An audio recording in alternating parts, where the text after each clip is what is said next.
Hey,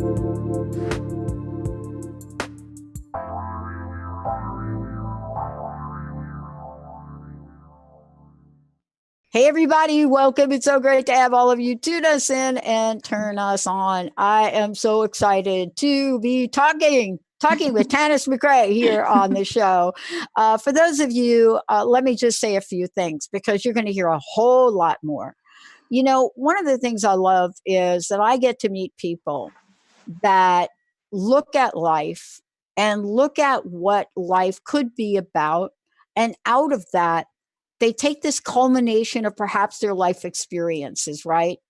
And there's some decisions that we think we don't make, but we actually do. And it has to do with life and it has to do with experience. But it also has to do with the experience of the deciding factors of who we are in the world and how we are in the world. And those are fascinating because I never thought about them as conscious decisions. You know, there's a perspective that you can have where you think about your life as this is my life and that's it. But if you're somebody like Tanis or you're somebody like me, and I'm not going to speak for her, but I will say this.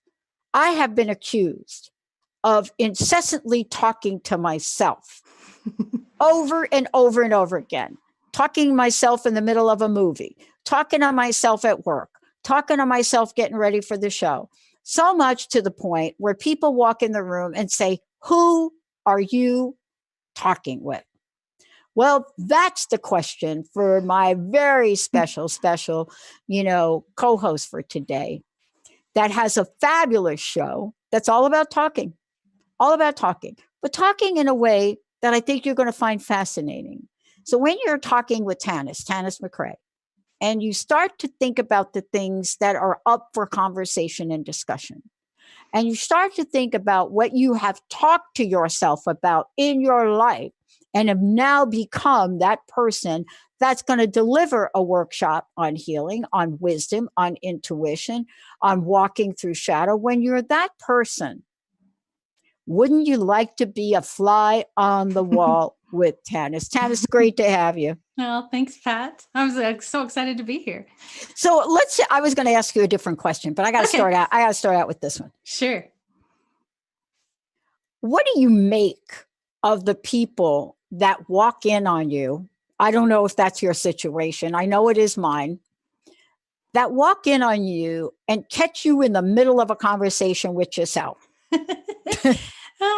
Well, mine aren't usually too external. Mine are more internal conversations. I got to learn that skill. There you go. I think we're actually in constant, incessant dialogue with ourselves. That's my word. That's incessant. And I think that we don't actually put any sort of consciousness to that dialogue until you do. And then the moment you put consciousness to that dialogue, rather than just let it natter away like a background noise, when you're like, wait a minute here, what am I actually saying to myself? Is it empowering me? Is it disempowering me? Is it somebody else's voice? Is it that old voice from the past, that old trauma voice where it was, someone yelling at me or someone putting me down, or was somebody judging me or not tolerating me, or was it somebody who was loving you? Though that's a rare one. You know what I mean? It's a rare thing when that incessant chatter is actually loving until it isn't. Yeah. Until it isn't, until you decide, okay, I'm going to be not just allowing this internal dialogue to constantly be incessantly going. I'm actually going to start to become conscious of what is it that it is saying. And then I'm going to make another conscious decision about whether or not I let it stay in that way. Am I going to allow the voice, whatever it is, allow the chatter, allow whatever's happening to happen, because I know it's going to take me somewhere I want to go? Or am I going to edit it? And I'm going to go, oh, well, wait a minute. If I have this thought 1,000 times, which sounds like a lot, but it's not, because your mind is so good at saying, you need to deal with this. You need to deal with this. You need to deal with this. So I'm just going to keep playing this loop until you become conscious. You're in a loop. Yeah. Here's the thing I want to ask you about, because I love that we are talking about this. Um, I don't talk about this a lot, but I am going to talk about it at the moment. Benny says I talk about table tennis all the time, right? Mm-hmm. But here's what it has done to change my life in recent years. I played in my 20s and then I stopped.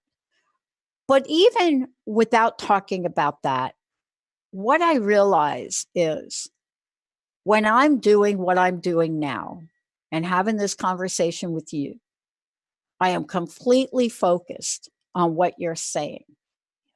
And I want to tell you, it is the few times that I think I can point to outside of ping pong where my mind has stopped, meaning it's not that I'm not prepared to have this conversation with you, but I'm not thinking about what am I going to ask her next? Do I think it's going to be good enough?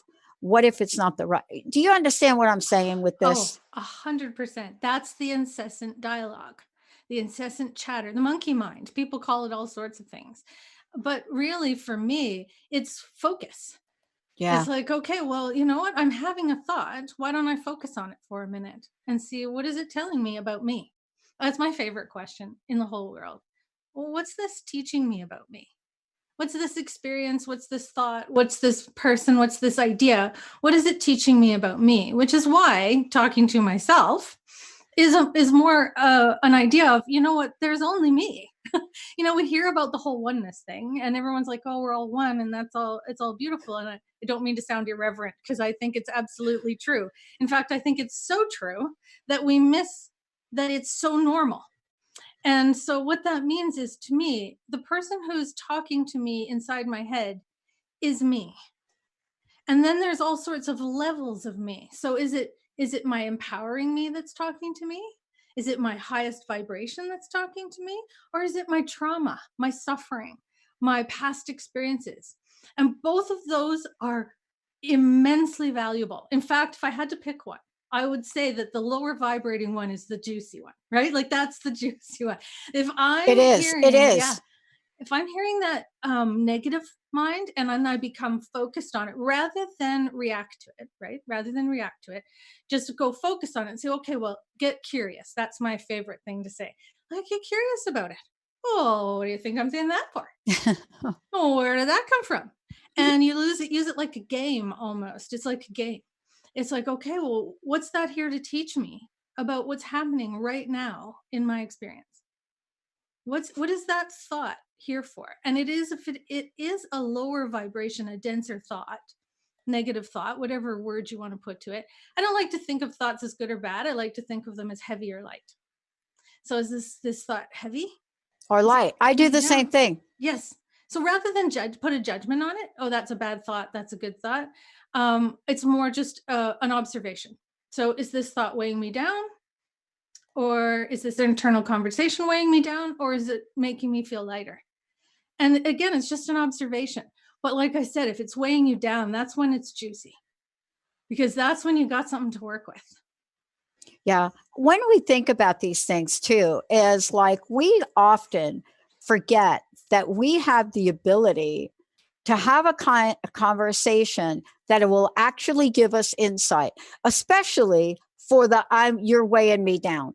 I mean, the thing for me was I got a discovery about this when I felt so crusted over. I was sitting on a couch and out of it came an entire concept called crust busting, right? And it was the funnest way that I could think about for identifying what was holding me back. And I did workshops all over the place about it because people were fascinated that I wasn't coming out talking all Pollyanna, right? As a matter of fact, I still to this day get criticized for my opening. I don't know if you heard the opening intro, where I asked, what would you do if you knew you could not fail? And so many people wanted me to change the word. And I thought, that's probably true for a lot of people, but I've learned a lot from my failures. How about you? What's your life story around failure? Tell us about that one. Exactly, because that's where you're going to find out who you are, who you are at that densest level. And you can't evolve something until you actually get to the thing that's creating the density, right? Oh, and what do I fail at? Life sometimes, you know what I mean? But I guess it's so Oh, I far do. past. Oh, It's I so do far. know what you mean. I do. Yeah. Yeah. It's so far past it. I think that I've learned in the last 10, 15 years of doing this work, internal work. And I know we talk about the external work, the writing of a book and doing the workshops and doing one-on-one sessions. But those are collateral stuff. That what's really real here is that I have never stopped doing the internal exploration.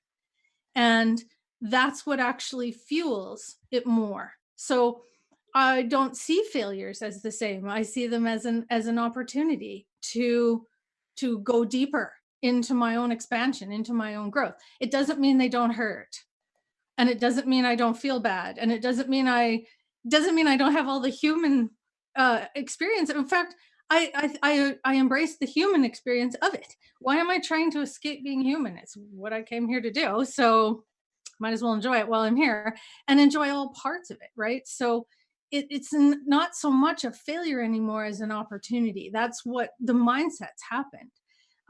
That switch has happened in my own brain, so that when I do become conscious, and this is really important, when I do become conscious that I'm having that negative loop or that dense loop, then I can stop, focus, get present with it, ask good questions.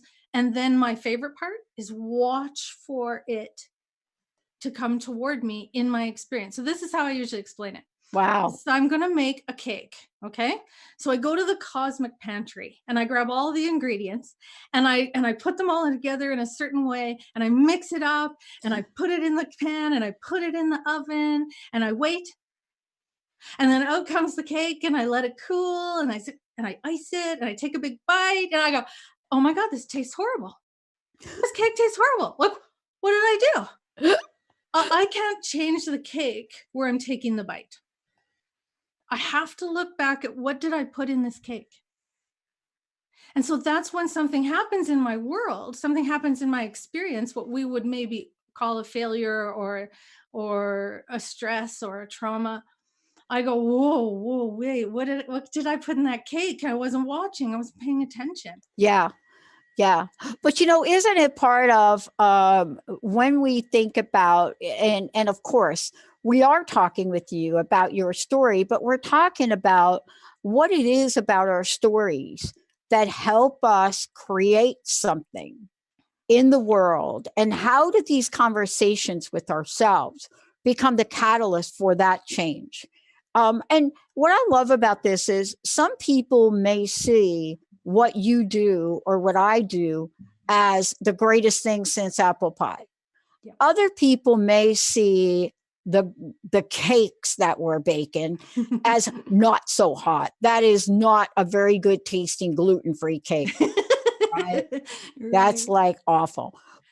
But in the end, don't you have to discover a level of self-awareness that helps us evolve ultimately into the purpose or the meaning of purpose that's individual for each of us?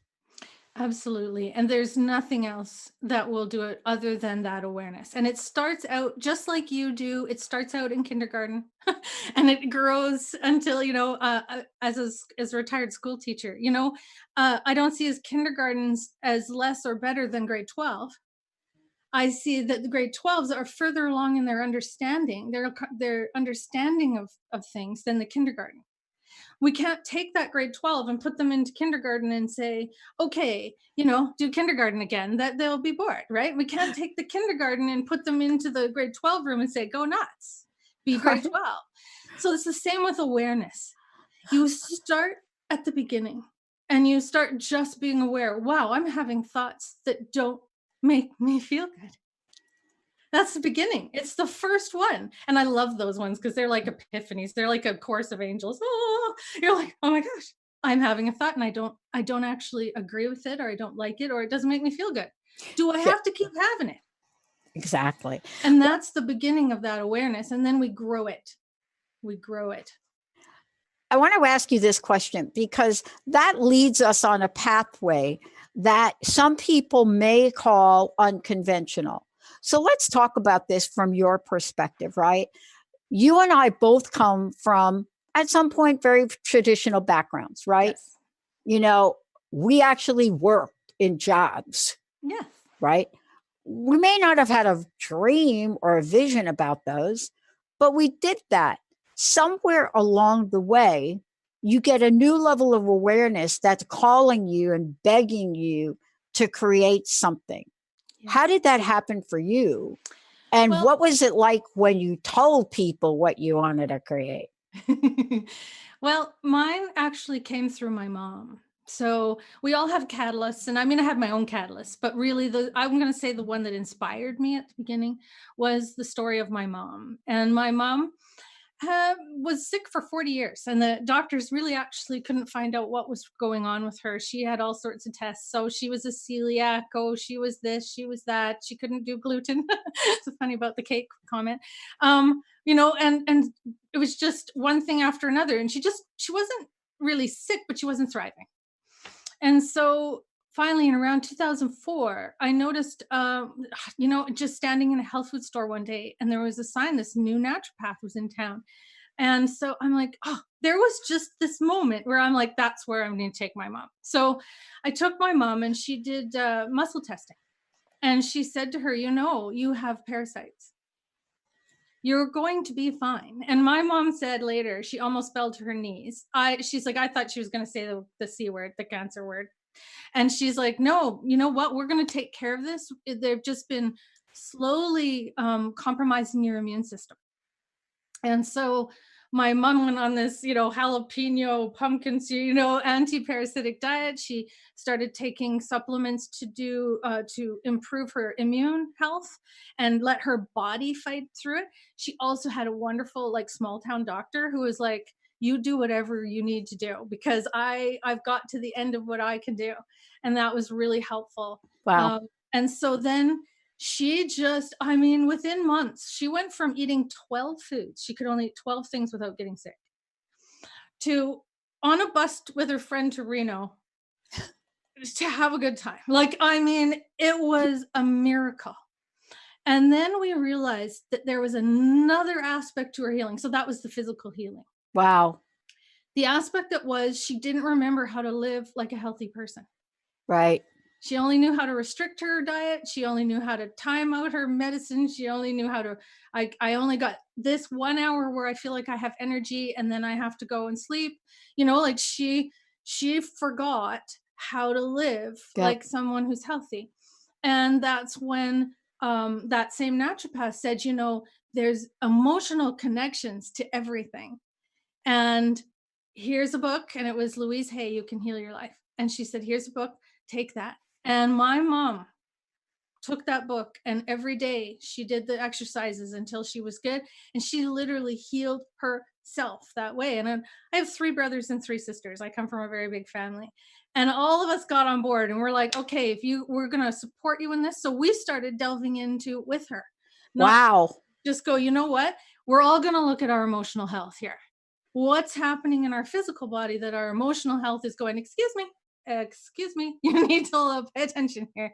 And that was the self-awareness that came in, was that I am actually in charge of my emotional, physical, mental, spiritual health. And that's what actually made me sort of go, you know what? I'm a teacher. I'm right down to my bones a teacher. And I want to teach this now that I'm getting a sense of how this miracle, this empowerment process. And it's not just to be positive, which is awesome, but to be empowered. Yeah. The true sense of the word. Yeah. I am the decider of my experience. And that was it, that I was insatiable. I went to every course. I read every book. We worked real closely with my mom, and we still do. My whole family is very awake, if that's the word we use, very conscious. And so was beautiful to come together as that group and to really support one another in that, and really just immerse myself in that. And so that was my big aha, my big awareness. Wow. I'm so glad you shared that, because it took me years to share with the listeners, with my friends. My friends didn't even know how sick I really was. Because I don't come from a family that says, wow, you don't feel well. No, I come from a family like, okay, if you're sick, nobody wants to know. So figure out, right? But here's the thing I love about your story, as well as the story I've heard from so many. Something unusual happens. You either find a naturopath, right? In my case, I could never explain why I paid what I paid after I dialed the wrong phone number in 2003 for my first hour. I can never explain it, but I knew it was so right. I didn't know why. I didn't know it would become a life's purpose, but it became something else. And I want to talk with you about this and ask you about this. In the story you told, there's a piece of it that I picked up on. I didn't know that the universe was so much smarter than me, that something would happen 6 months later, April 1st of 2004, and my entire immune system turned itself off just like that. And I didn't know that this show and the angel lady, who happened to be a regular and still is, would give me some insight from the angels to find a doctor that gave T3. And I would find Dr. Darvish, who literally has now become one of the top naturopaths worldwide for chronic illness, cancer, Lyme disease. But we took the journey together, Dr. Darvish and I, but I would have never found it. And this show, and then the direction I went, Tanis, was I want to talk to more people about this. That literally, this is how the Dr. Pat Show evolved, and the network.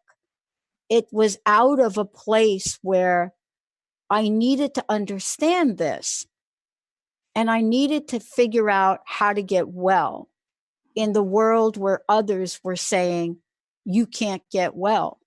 But what is it about your mom and your family that isn't about the body, that enabled all of you to rally together to rise up around this? What was it about you all? Unconditional love. Yeah, boy, isn't that it? You know, I didn't know that people grew up for a long time. I didn't know that people grew up without it. Yeah. You know, someone said once, you know, I was, you know, getting a session or something, and they said something, well, you are loved. And I said, yes, I know. And they were like, oh. And I'm like, no, like, you don't understand. Like, that was never questioned. That was never a question. It was always absolutely there. It was, I never questioned it. I didn't even know that it was possible not to be loved unconditionally. And I said, I'm from a large family. There could be a lot of, you know, stuff going on in large, and there is. But I'll tell you, I have no memory of there being meanness. You know, Wow. I know there was stuff, you know, people got upset with each other and stuff, but I don't remember meanness. And my dad was born in 1918. He was in World War II. You know, my mom was born in the 30s. They were quite a distance apart in age, but we didn't notice that. And there's 21 years between the oldest and youngest in my family.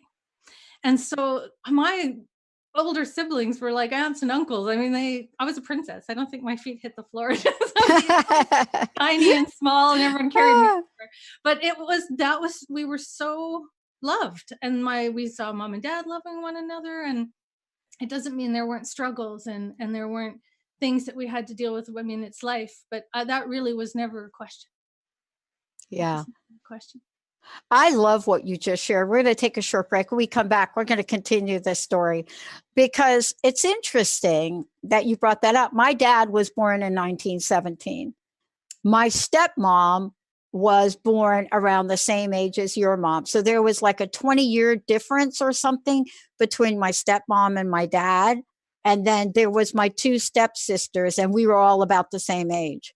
But one of the things that was so interesting is what each you and I have learned in those families. And I want to talk when we come back. I want to talk with Tanis Okay. about how this then shapes us, how this sense of emotional well being or not can shape us into doing great things in the world. And not just Tanis and not just me, but all of you out there that have had a few potholes you've stepped in, maybe a few hiccups, maybe a chronic illness, maybe not. Maybe you cared for somebody that had one. Whatever that point was that you might consider that point of pain, how is it that it also has enormous ability to catapult us into doing great things to help others? I want to hear from Tanis about that when we come back. We'll be right back.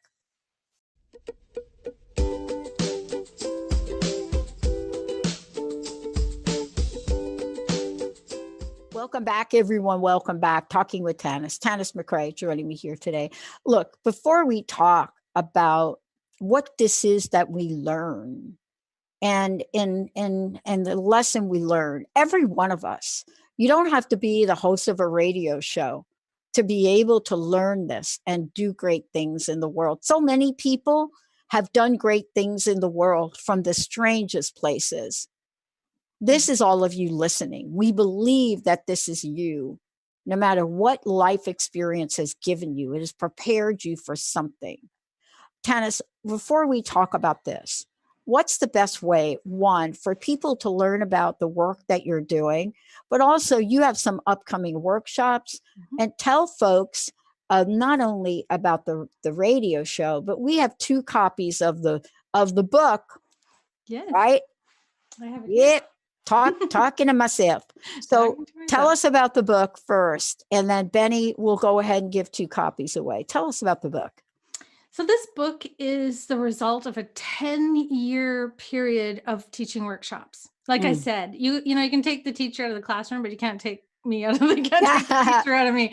And so I because I was so excited about that awareness journey that I went through with my mom, and then, with other members of the family, I started offering a workshop called Awaken Your Inner Healer. And it was meant to break that awakening, like to really just focus on that mental focus, and to realize, I'm not just a physical being. I have an emotion that's attached to that. I have mind that's attached to that. I have spirituality that's attached to that. And by spirituality, I mean beliefs, not external religions or anything. I mean, just like, what do I believe to be true? Right? Yeah. Yeah, exactly. And so I have mental health, spiritual health, physical health, emotional health. And how do I maintain them all? Not just the physical body, but those other ones too. How do I first access them? And then how do I deal with them? How do I flex them? How do I do a workout with them? And then how do I maintain the health of them? And that's what this workshop did. And that's this book. So this book, it walks you through from that awakening, like a catalyst. That's what the whole first chapter is about. Is it called a catalyst? And it's called, interestingly, a white picket fence, because I talk about it in the sense of, I lived that life. Like, why would I need to be I don't have a tragic story. I'm sorry. I don't have a tragic story. And I used to think that was a detriment to me, because I'm like, I don't have something tragic, really, not in the big scheme of things. Other people have had such bigger things happen to them. And what I realized, though, is I had a lot of joy. I had a lot of curiosity. I had a lot of turn and face. I had a lot of ability to look at the truth unflinchingly. And I'm like, okay, you know what? That's a good thing to bring to the table. Yeah. Yeah, it is. Bravery, right? Bravery. And so it starts out right from there. And then I just take you right through the process that I took the people who took the workshop. And I remember once I was doing a trade show, and there were 12 of us in the trade show, all in the energy work business. And I looked out, and 7 of those 12 people had been in this class. 7 of those people had found that inner healer, that person who wanted to serve others through their own experience, through their own awakening. And that's what this does. That's what this book does. And I always say, I wrote this book for you, not for me, because I already knew it. But it was like, I wrote this book because I know people are looking for something that's put in a way that's completely understandable. I don't do a bunch of high speak. In fact, one person said to me, it is like you are talking to me in the room. So it's like they're talking specifically to them. And I've had nothing but positive influence from coming back from it. It's like a child. Yeah. I gave birth to this and off it went, and it's having its own life. Yeah. So I hope it finds you, because it's for you. Then if it finds you, it's for you. And I let it do all the talking. Wow. And we're going to help the folks actually get found by the book right now. Perfect. Benny, let's go ahead and give away a couple of copies if we could right now. 1-800-930-2819. We have 2 copies to give away.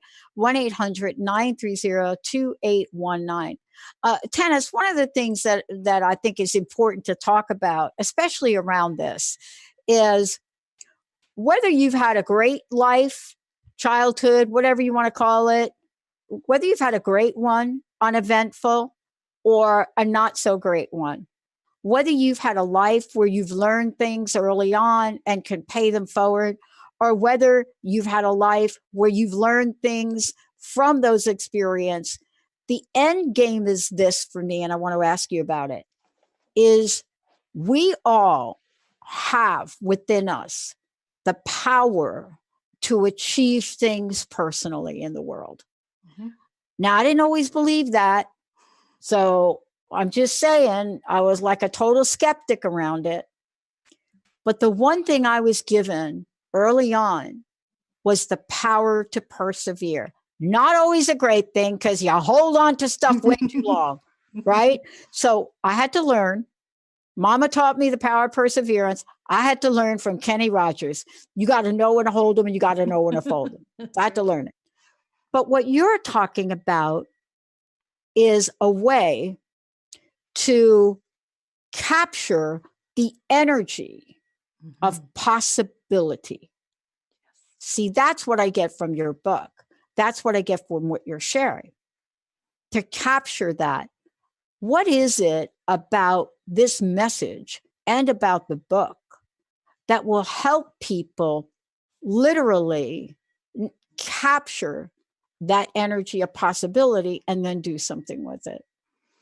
Because I believe it's put in a way that it is absolutely relatable to any story.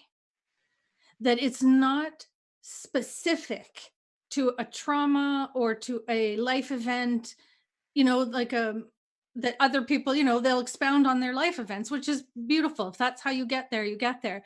But what I love about this, and I'm a kindergarten grade 1 teacher for the most part. Okay. So it's about bringing a concept in that makes it so easy to understand that it just seems self-evident. Right? I remember once I was teaching an art class and for grade 1, and there was somebody coming in to observe me, to see what I did in my art class. It happens to us teachers, you get evaluated, right? Yeah. And what I was doing is I was actually teaching my grade 1s to draw a highway in 1-point perspective. So before he met with me before the class, he said, "You can't teach grade 1s 1-point perspective. Like that's like high school." And I'm like, "Oh no, you watch me. I will show you how to make these grade 1s draw 1-point perspective and not even know that that's what they're doing." And I walked them through, okay, draw a line on this side of the page. Okay, make a dot. Okay, take your ruler, put it from here. And by the time they were done, I kept saying, what do you think it is? And the grade ones are like, I don't know. Is it this? Is it that? And I didn't tell them what it was doing. Then and I said, okay. And pretty soon they're like, it's a highway. It's a highway. And of course it had perspective. It looked like it was going somewhere. They were so excited. And that's what I mean. That's what this is. It's me taking something that sounds so unreachable because it's enlightenment, that big word. Yeah.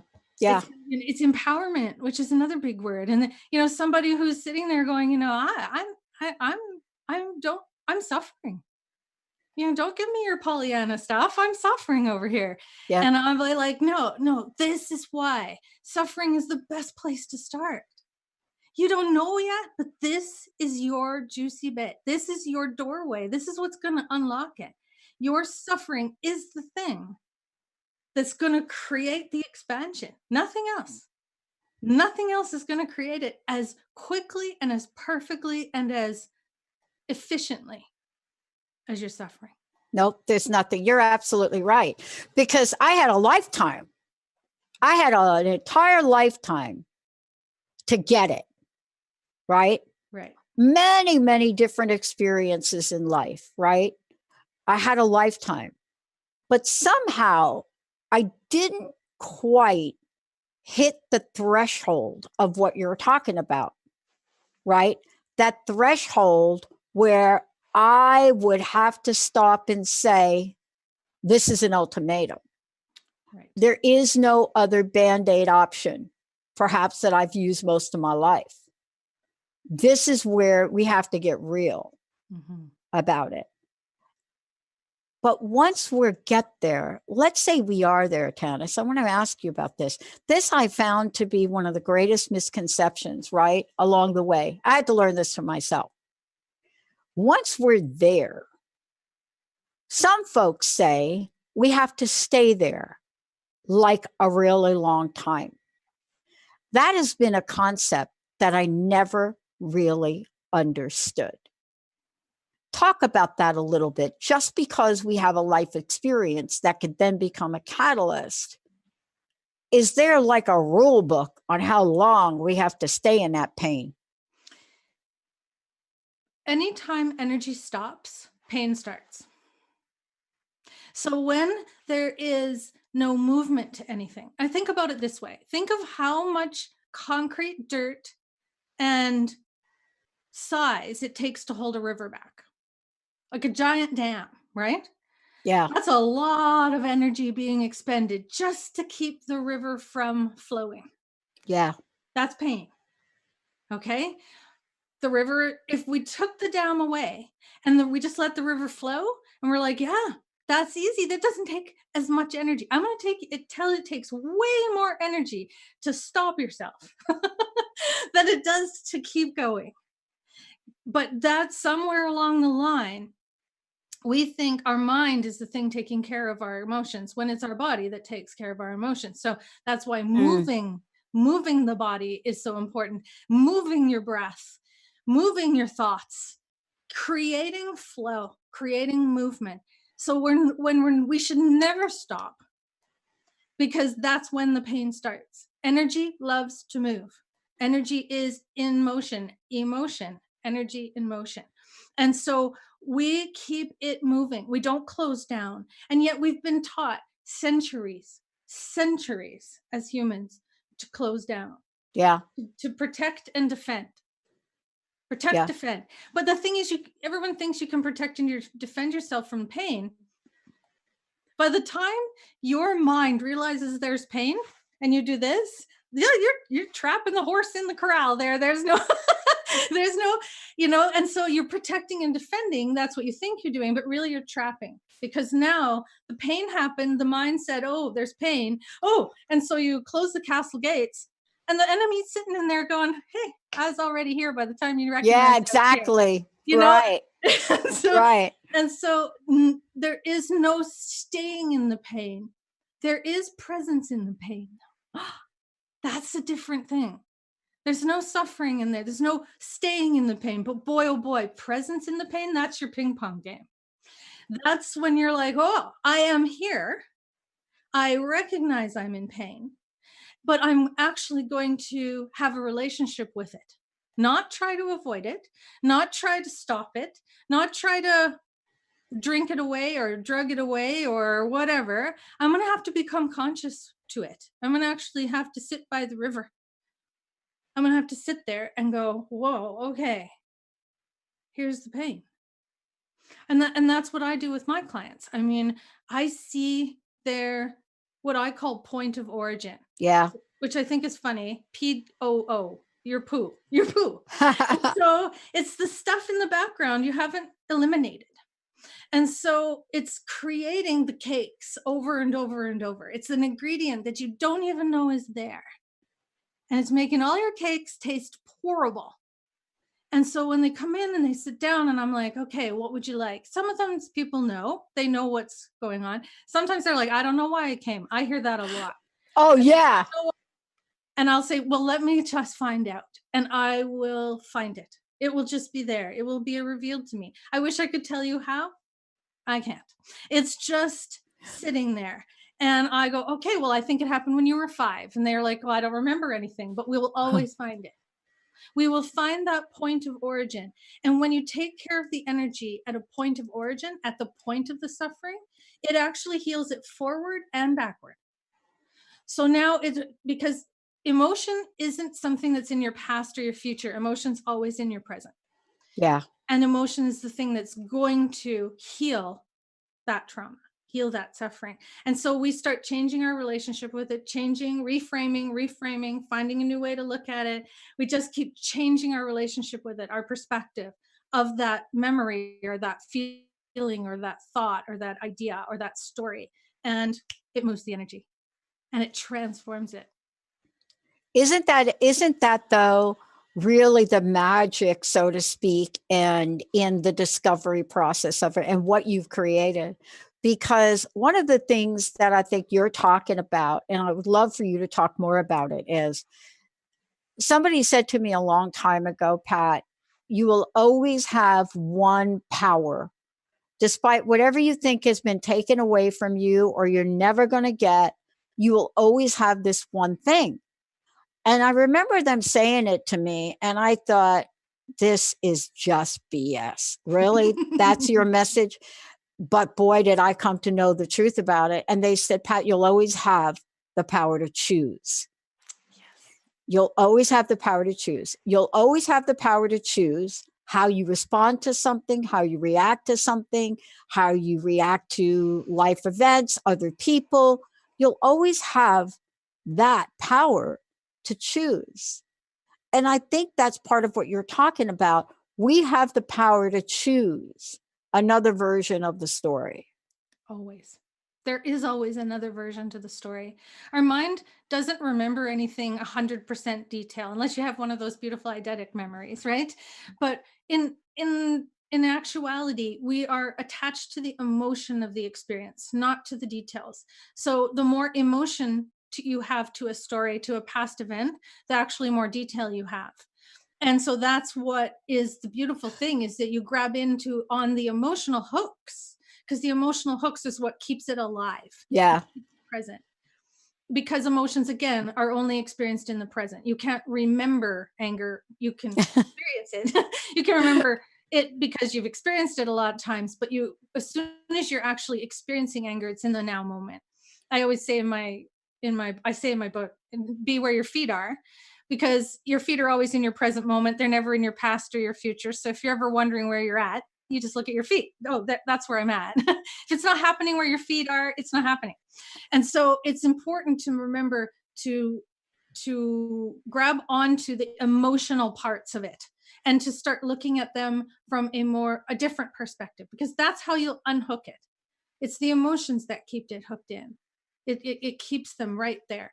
And we can change our mind. Like I have this favorite quote, and it's on the homepage, and it's in my bio, and it's at the title of this event, of this talk we're having. And it's, if you don't decide who you are in the experience will decide who you are 100% of the time. Like, it's without exception. It's like an absolute rule. So if I don't make a conscious decision who I want to be in the experience or the person or the event will decide for me. It has to be decided somehow. And so it will be decided for me. And this is the importance of presence and the importance of curiosity. And sometimes, when you're in the middle of a tsunami, you can't stop and go, okay, well, how do I feel about the tsunami? No, you're having the experience. But as soon as the tsunami is over, you can, when you're safe again and you're on the other side of the experience, which is everything, you can take some perspective and go, well, now who do I want to be in response, as you said, to that? Not in reaction to it, but in response to it. And people think that's not accessible, but it is. That's 100% accessible to them at any given time. They can stop, take a breath. What do I want to be? Who do I want to be? I love it. Look, I think I could listen to you forever. And I want to make sure that we let folks know, first of all, again, how they can get a copy of the book. So let's start with that. But also, more importantly, how do they find out more about you and also your radio show? I think that's important for us to make sure folks know how to do that. Sure. So the book is on Amazon. And so you can look up Talking to Myself or Tanis McRae. The best place to go is kind of Tanis Central, which is my website. And that has everything on it. It has a link to the book, a link to the show, a link to sessions, a link to workshops. So everything is there. It's all up to date. Everything is on there. And so the book, if it's for you, if it finds you out into that big world, absolutely, that's where you can get it, is on Amazon or on the book page of my website. You can also, I have a extremely long explanation of what a session is. Seriously, if you have it on your phone, I apologize. It is like a mile long, but it's very difficult for me to explain what I do because I don't do anything. It's not something I'm doing. It's something I'm being. I'm being present with you. I'm being excited with you. I'm tailoring this to you. I don't have a set process. I go in with you in a session and I'm working with you. I'm not working with a cookie cutter process. I'm right there in the moment with you, and we're working what you need in that moment. Sometimes you think it's what you think, but sometimes it's not. It's something more, but we always put it together. The radio show, which I'm super excited about. Thank you, Dr. Pat. Yes. So I have had one show so far. It was awesome. Crazy good. It was awesome. People should listen to that. Yeah, you should tell them about how to listen to the archive. Right. So you can just go to, again, my website. There's a page there for the radio show. You can go to Transformation Talk Radio and look me up. I'm there. I was having a great conversation with Deborah Silverman, the astrologer. It was awesome. I mean, so many people got back to me and said, thank you. Thank you for reminding me. I know. Thank you. And then, of course, I have one of my favorite things. I mean, they're all my favorite things. Workshops. There's a teacher in here. She doesn't go away. And so I love teaching. I have one coming up in February. Starts on the 20th. It's 4 weeks long. It's called Sensitivity is a Superpower. And this is all about emotional well-being. So this is about really tapping into, how do I have a different relationship with my emotions? And it's about staying open and not closing down. That's my first one that's coming up. I'd only take a small amount of people because I'm very hands-on. Yeah. So if you're going to do that soon. Then my next one is in March, and it's called Trust Your Intuition. And that's all about talking to myself. That's all about listening. I love it. To the information that's coming through your intuition for you, not for everybody else, for you. And really paying and trusting the universe, trusting the cake making process, right? That's all about the intuition. And it's all about how we need to be relaxed and to breathe. And then the last one is in April, May, June, because it's 6 weeks long. Wow. This is a very long course because it's called Walking Through Shadow. Oh. And this is all about standing in your fear without being afraid. It's about sitting in your fears and not being afraid. So powerful. Oh, yeah. You have to be able to do that. But boy, it is something that you need to learn. It is. And it's something, it is. And to give you the tools to do that safely, if you will. There's not really anything exactly, but to do it with efficiency and effectiveness, right? Yep. And I'll probably talk about it more. I think I forgot to say that my radio shows, Talking to Tanis, are on the first and third Fridays at 10 a.m. Pacific. Yes. 11 a.m. Mountain, where I am, and then noon Central and 1 o'clock Eastern. And if you don't catch me live, the archives are there. They're on Transformation Talk Radio. They're on my website, tanismcrae.com or talkingtotanis.com. You'll get there. 2 trains go to the same station. It's what I love. So, yeah. Did I answer all your questions there? No, you got them all. I wanted to make sure we got them all in. I want to thank you for today. I think I've got 30 seconds left, but I want to use it. I would love to know your personal message. I'd love to know what you want to leave us with today.